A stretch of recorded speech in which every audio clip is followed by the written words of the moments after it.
Thank you. Bismillahir Rahmanir Rahim. Your Excellency, Mr. Imran Khan, Prime Minister of the Islamic Republic of Pakistan, Excellencies, ladies and gentlemen.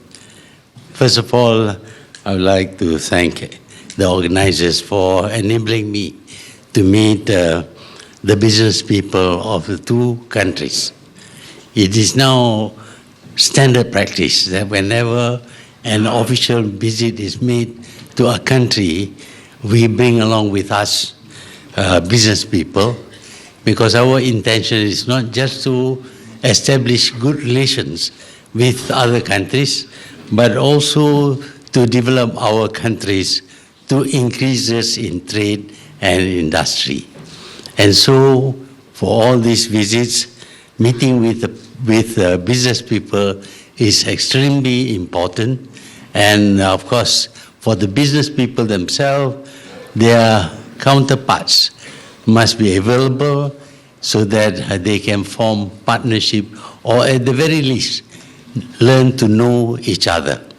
It is important to know each other because it is impossible to do business with total strangers, because you don't know what kind of person he is and whether he is trustworthy or not. But by having meetings like this, it enables us to know and understand each other, and therefore think up of ideas to enable us to increase the business being done between our two countries. Now, Malaysia was a poor country when it became independent. It was wealthy. It produced rubber and tin, but the wealth flowed to the metropolitan country, not to Malaysia. The Malaysians themselves remained poor. And we, of course, wanted to show the British that when we became independent, we would be able to do better than them. This is our challenge. You know, some countries have different challenges. I found that, for example, the Koreans wanted to outdo the Japanese because the Japanese once colonized them. For us, the ambition is to better the British so that no one can say that independence have not given us anything, any advantage, any progress. But then, as I said, Malaysia is a poor country. We didn't have the capital, we didn't have the technology, the know-how, the knowledge of world market, and the products needed by the world market. We were unable actually to industrialize. Initially, we continued with the plantation industries, because the plantation industries have already proven that they can generate wealth. But plantations require big pieces of land and give employment to a very few people. We can only increase the employment opportunities if we have industries. Industry on 1 acre of land, agriculture cannot support even one person. But on 1 acre of land, we can have a factory employing 500 people. And we decided that the only way to solve our unemployment problem was to have industries. But since we were short of all the things needed in order to start an industry, to undergo an industrial revolution of sorts, we decided to invite foreign investors, including the country that once colonized us. This was, I think, quite unusual, because most countries, upon achieving independence, do not want to see foreigners in their country. But we went the other way. We invited foreigners to come and invest in Malaysia. We trained our people to work in new industries. And as a result of the investment, money flowed in, technology was acquired, knowledge was built about business and markets, And very soon, Malaysians themselves became able to start their own industries. And so we solved mostly the unemployment problem in our country. But of course, we had to give incentives to the foreigners, and this we did by giving them tax holidays, first for 10 years, and then subsequently another 10 years if they deliver. And they did deliver, and Malaysia grew, partly because of the foreign direct investments, and partly because Malaysians themselves acquired the skill and knowledge about business and industries, and were able to produce products that can be exported and therefore earn foreign exchange for us. Over the years, the country was able to grow faster than most other countries, and we were able to overcome many of the problems faced by any growing nation.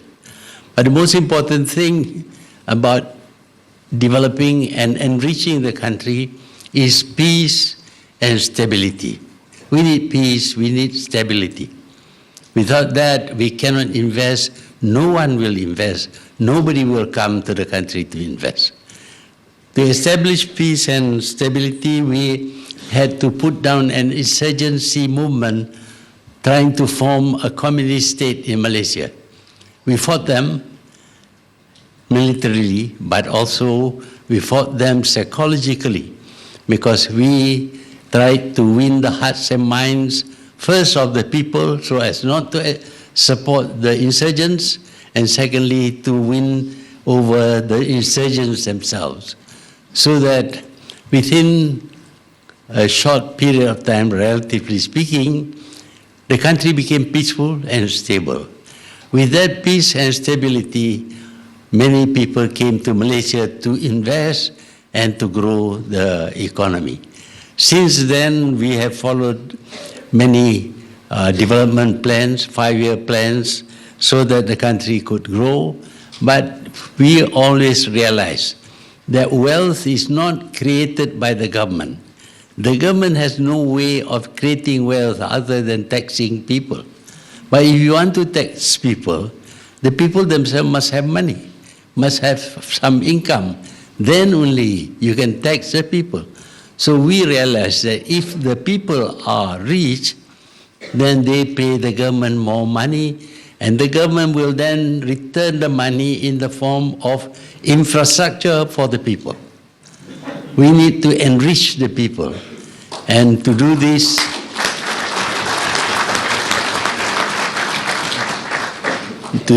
we provide them with education, with training, and also with opportunities to work and opportunities to invest, first in a small way and subsequently in a bigger way. By doing this, the people became rich, and of course, we require them to pay corporate tax and income tax, and that enriches the coffers of the government. And eventually we provided all the necessary infrastructure, roads, railways, and water supply, electricity, and all kinds of other things needed in order to bring up and develop the country. This is a very good business for government. We ask the private sector to invest with their money, and when they make money, 26% of their profit belongs to us. It's the best kind of investment because we didn't put up any money at all, but they have to pay us taxes. But we have to return to them in a way by providing them with incentives, with infrastructure and other things, laws and rules, in order to ensure that their investments will be safe in Malaysia. And that is what happened over the years. But we also want to benefit from the rest of the world because Malaysia is a trading nation. We need to trade. we need to trade with the rest of the world. And so diplomatically we decided to be friendly with everyone. We do not care about their internal politics and internal ideologies, but we want to be friendly with them so that we can trade with them and we can source a lot of things that we need from them. And so Malaysia today officially has no enemies. Maybe others might consider ourselves their enemy, except for Israel. We have never had any relation with Israel.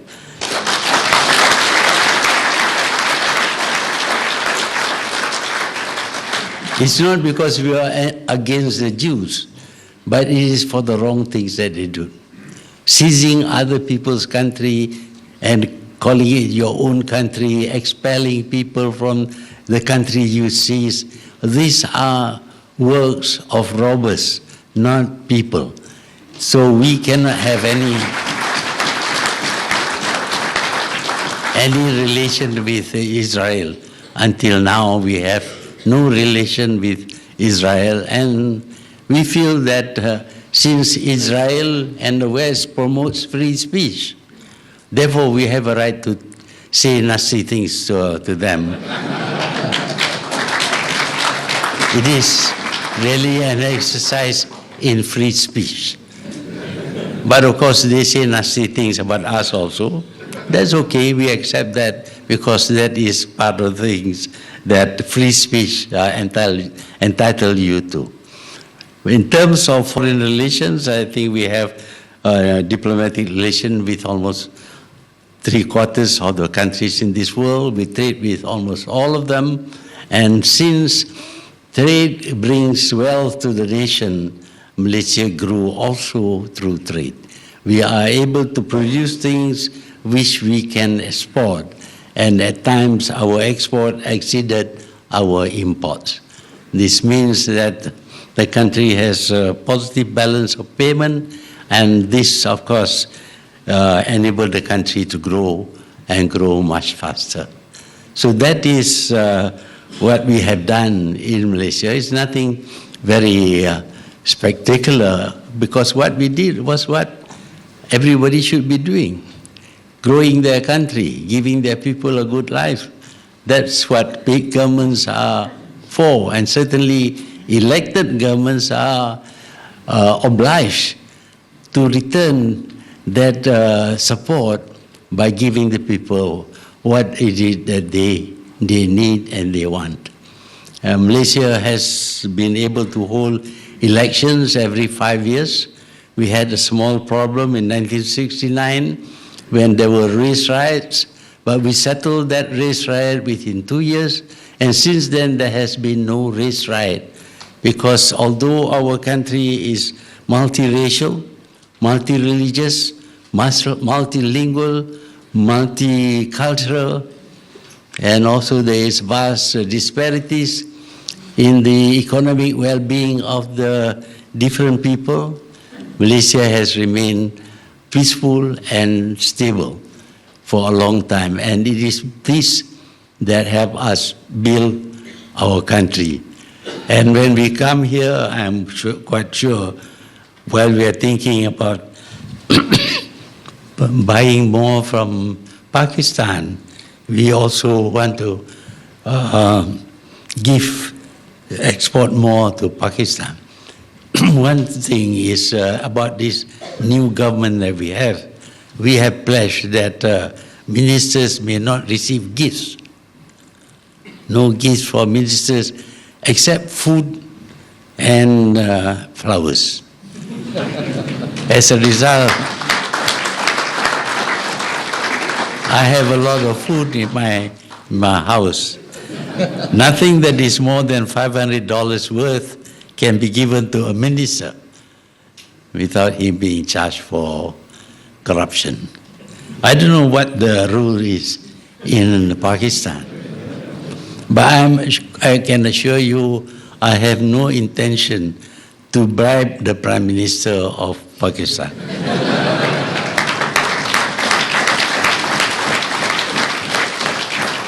I don't need to bribe him because he's already a friend and very supportive of Malaysia.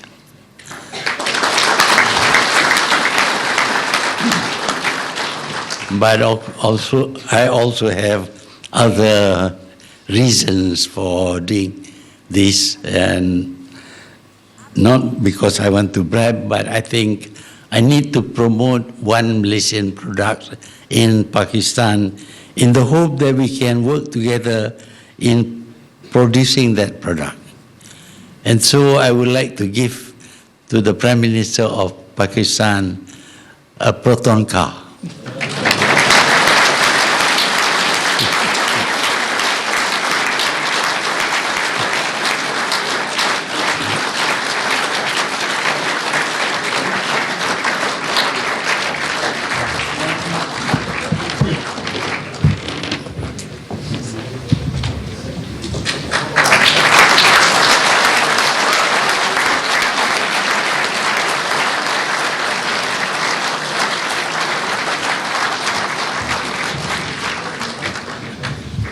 Well, it's not a bribe.